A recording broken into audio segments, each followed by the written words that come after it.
আল্লাহ ছাড়া আমরা কারো কাছে ভয় পাই না।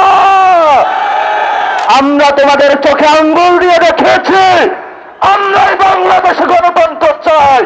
তোমরা চাও ভোট ডাকাতি করতে। আল্লাহ আমাদের সাথে আছেন, শক্তিমান, ভয় নাই। জয় করব আমরা, ইনশাআল্লাহ দ্বিগুণ হয়ে পার্লামেন্টে যাব।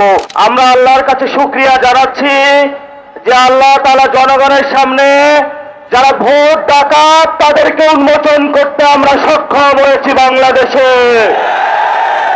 ওরা শুধু ভোট চুরি করে নাই, ডাকাতি করেছে। আমাদের সুস্পষ্ট অনেকগুলো দাবি রয়েছে। আজকে নির্বাচনের পরে 11 দলীয় যে ঐক্য রয়েছে, আমরা জনগণের সামনে উপস্থিত হয়েছি। আমরা প্রথমত বলতে চাই, পার্লামেন্টে যে ভোট ডাকাতরা গিয়েছে, জনগণের সামনে আমরা বিরোধী দল হিসেবে হাজির হয়েছি।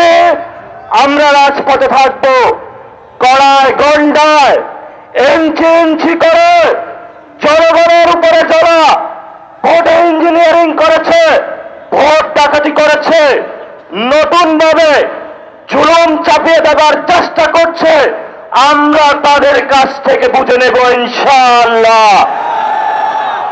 আমি সংক্ষিপ্ত কথা বলবো। আমাদের ভাই শহীদ উসমান হাদি আজকে আমাদের মধ্যে থাকতে পারতেন। সংসদ সদস্য হিসাবে ঢাকা 8-এর আল্লাহ ওনাকে শহীদ হিসাবে নিয়ে গিয়েছেন। আমরা বিচারের দাবিতে মাঠে গিয়েছি।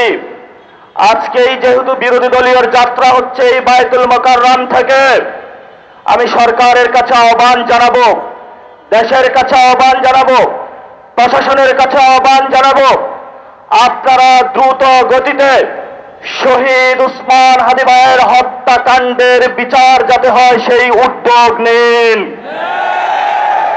আমাদেরকে এতদিন বলা হয়েছে বিচার এবং নির্বাচন মুখোমুখি দাঁড় করাবেন না।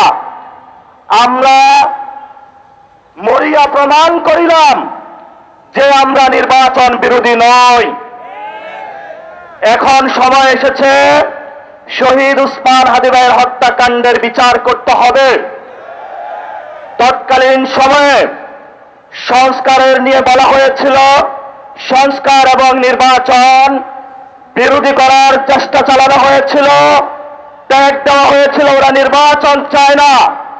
আমরা তোমাদের চোখে আঙ্গুল দিয়ে দেখিয়েছি আমরাই বাংলাদেশে গণতন্ত্র চাই।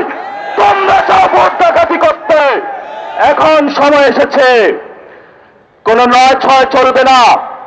সংস্কারে জনগণে যে হা ভোটে ম্যান্ডেট দিয়েছে, দ্রুত বাস্তবায়ন করতে হবে। সাথে সাথে বাংলাদেশে সন্ত্রাস, চাঁদাবাজি, দখলদারিত্ব বন্ধ করার উদ্যোগ নিতে হবে। এবং নির্বাচনের আগে আমরা এই বায়তুল মোকাররমে দাঁড়িয়ে একটি প্রটেস্ট করেছিলাম। ভোট ডাকাতির জন্য আমাদের জামাত ইসলামের এক ভাইকে খুন করা হয়েছিল। আমরা বলেছিলাম আমরা আবার আসবো, দ্বিগুণ হয়ে আসবো। এসেছে দ্বিগুণ হয়ে। আমাদের ভাইয়ের হত্যার বিচার বুঝে নিতে হবে। রাজপথ সংগ্রাম জারি রাখতে হবে।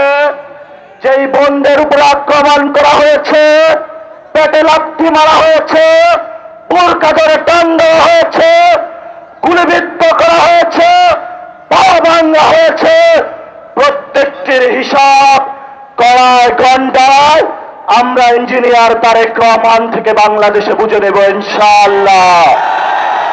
আমরা একমাত্র ভয় পাই কার কাছে? আল্লাহ ছাড়া আমরা কারো কাছে ভয় পাই না। হে মালিক, তুমি আমাদের রক্ষাকারী, তুমি আমাদের রিজিক দাতা। যারা এই বাংলাদেশে জনগণ 17 বছর অপেক্ষা করেছিল, আমাদের অধিকার ছিনিয়ে নিয়েছে, ডাকাতির মাধ্যমে ভাইদেরকে হত্যা করেছে। আয়াসের মালিক তোমার মালিকের বিচারে আমরা বিচার রেখে গেলাম। তুমি তাদের দৃষ্টান্তমূলক শাস্তি বাংলার মাটিতে জনগণের সামনে করবে। আমরা আজকে তোমার মসজিদের সামনে বিচার রেখে গেলাম।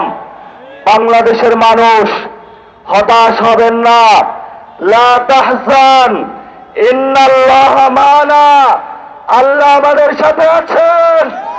শক্তিমান, ভয় নাই, জয় করব। আমরা ইনশাআল্লাহ দ্বিগুণ হয়ে পার্লামেন্টে যাব।